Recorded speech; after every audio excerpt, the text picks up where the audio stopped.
Our next speaker is Brynhildur Sigurðardóttir, a philosopher. She studied philosophy at the University of Iceland, and later she specialized in philosophy for children at Montclair State University in the USA. She has taught philosophy at Gardaskoli in the Reykjavik area, an elementary school, and she has also written articles on the subject of philosophy as a method for teaching. And she has organized, along with philosophy teacher Ingimar Waage, 2 philosophy workshops that coincided with this exhibition. And she will give us some insight into these workshops, I believe. Yes, hello everybody, nice to meet you. I am here today, in my own thinking about it at least, more as a philosophy teacher at elementary school than as a philosopher. I see myself more as a teacher than a philosopher. If it matters, I'm not sure. As Gunnar mentioned, I work at an elementary school. We have grades 8 to 10, which means that I'm teaching 13 to 16-year-olds in my daily work.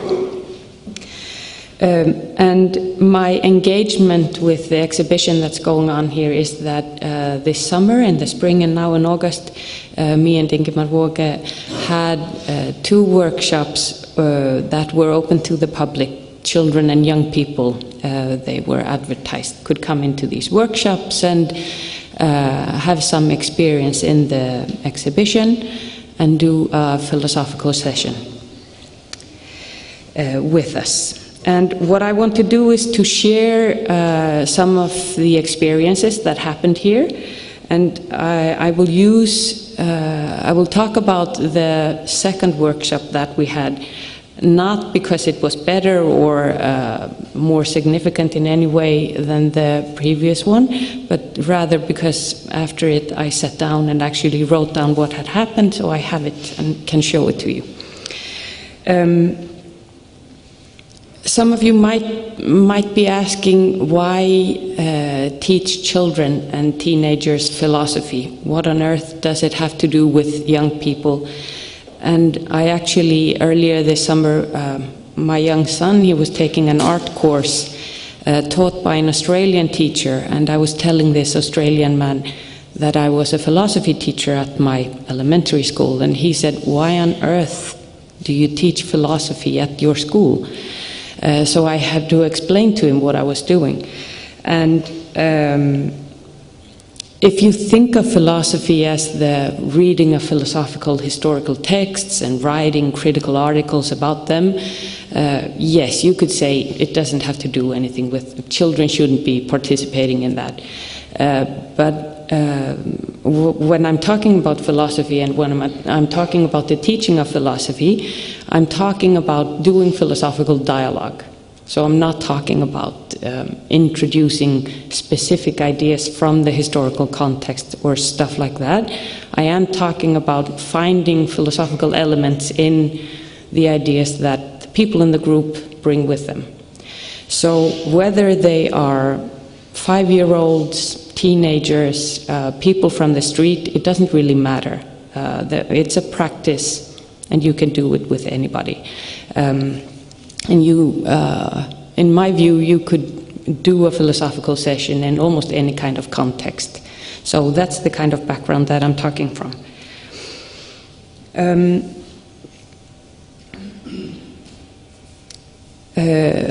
As a teacher, I'm prone to thinking about if I want to teach something, I want to tell myself, why am I doing this? What's supposed to come out of it? And the kind of philosophical education that I am aiming at, it aims at developing certain skills like listening to each other, questioning, giving reasons, showing a critical attitude. So through the dialogue, I want to be teaching people a certain way of thinking. I would call this, I'm teaching people to think better, think more critically, think more creatively, and to show an element of caring for the world in their thinking. So that's what I'm trying to educate.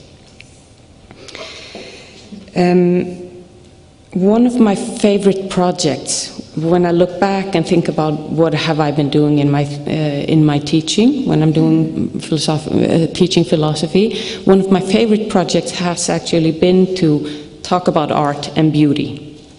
These are subjects that my students have become very interested in, and we've had very good sessions. A lot of things have come out of it. So when the museum asked me to do workshops, and I called upon my colleague to work on this with me, we said yes immediately, because we found that it could be very interesting. Now when I've heard the story about Ólafur, I'm not sure it was such a good idea. Now I don't know what will happen to me as a consequence of this engagement, but we'll see. So, first, I want to tell you just a little bit about a kind of process that I use. We don't always do a session or workshop in this way, but this is a basic model. We plan a shared experience with the group. We do this so that we create a starting point that we all can connect to. In our workshops here at the museum, Kristín Dagmar has helped us pick out a few pieces in the exhibition, and she has taken us on a tour to discuss, tell us about these particular pieces, and we have used this as our first experience. Then, after we've had this shared experience, we come in the group and we ask the participants to form and present questions. And these questions become our agenda. When we have a limited period of time, like half an hour or 1 hour, we know beforehand that we won't be dealing with all of the questions that come from the group. But the purpose of having many questions, having as many questions as we can in the beginning, is to give us a variety. And then the group chooses together, what question do we want to pick to discuss in the hour that we have. So that's what we do.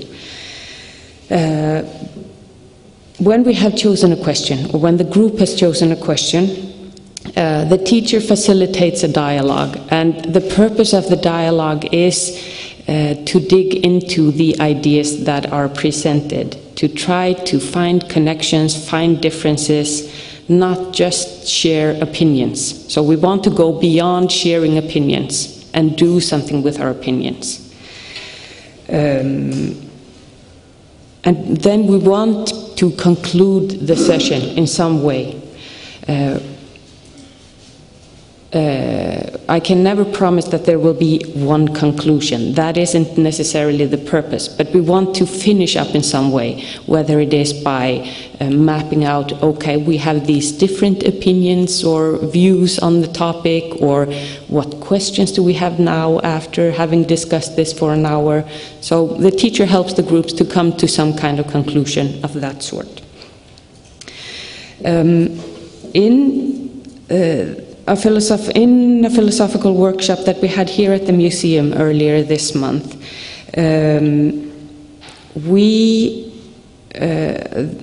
the group was led, we looked at certain works here in the exhibition. I'm actually not sure it matters which pieces we saw, but when we came back, we had a lot of questions from the group, and the group picked a question that I want to show you what they did with. And the question that was chosen for discussion was this one: do any two persons get the same message? And the question was asked with a specific piece in mind, but it could apply to any piece of art in any context, I think. What you see here in the slide is my summary of what people said.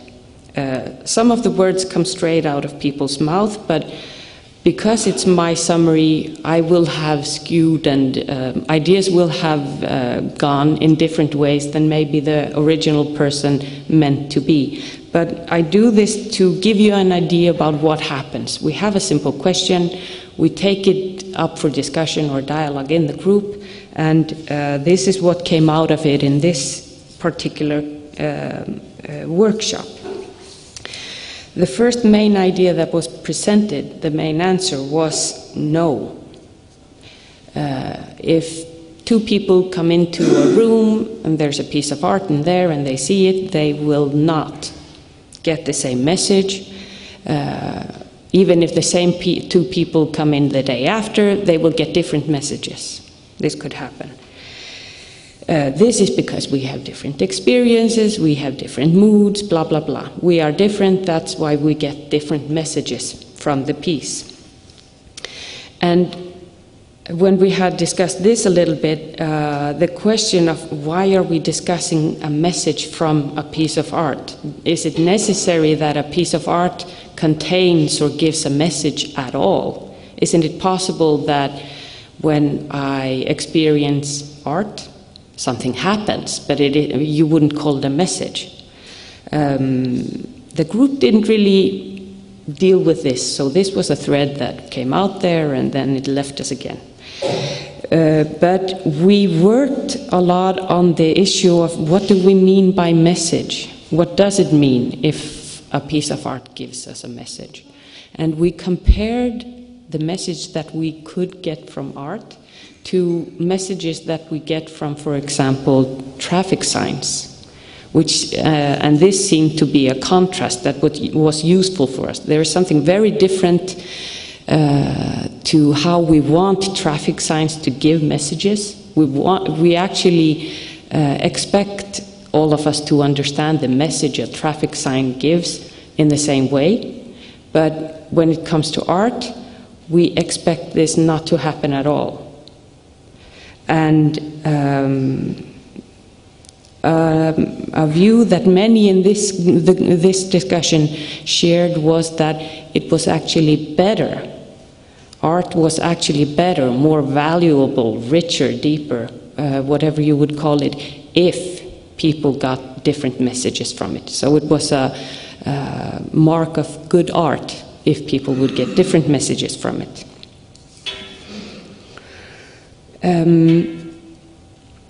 Towards the end of our discussion, we got into discussing whether it matters at all. And it has to do with this: is a piece of art more valuable if it gives many different messages? So does it matter what other people think about a piece of art? If they think something different from me, does it matter to me? Isn't it just my view, the message that I get, that matters?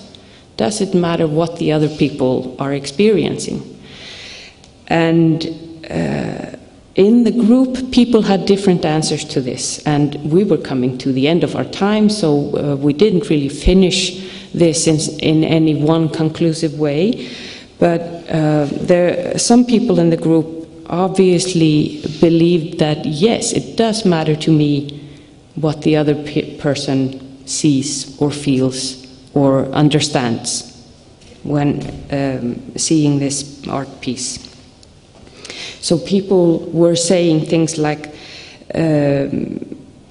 we should stop whispering at art exhibitions. We should actually talk out loud and share our opinions. We shouldn't just stand there and think for ourselves. That's not enough.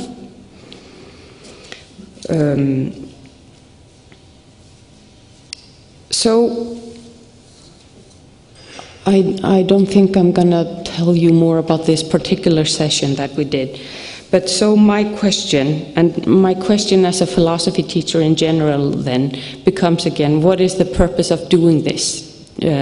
When we came, had an experience in the Art Museum and did the philosophical session after this experience, why do we do it? Should we do it again?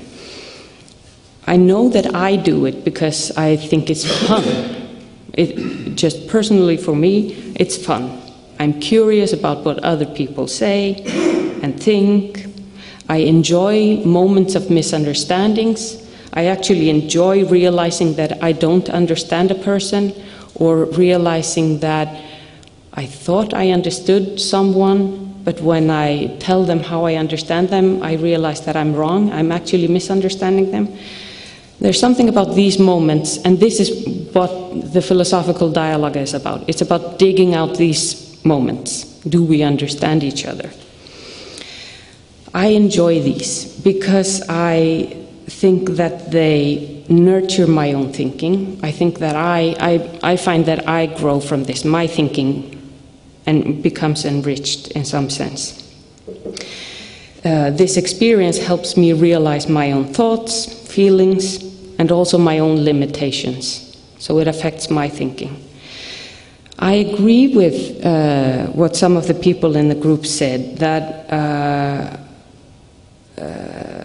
art becomes more meaningful when there are different views, when there are different thoughts coming from it. But I think we have to share them. If there are different thoughts and we don't share them, then it doesn't seem to be anything, if it's locked inside us.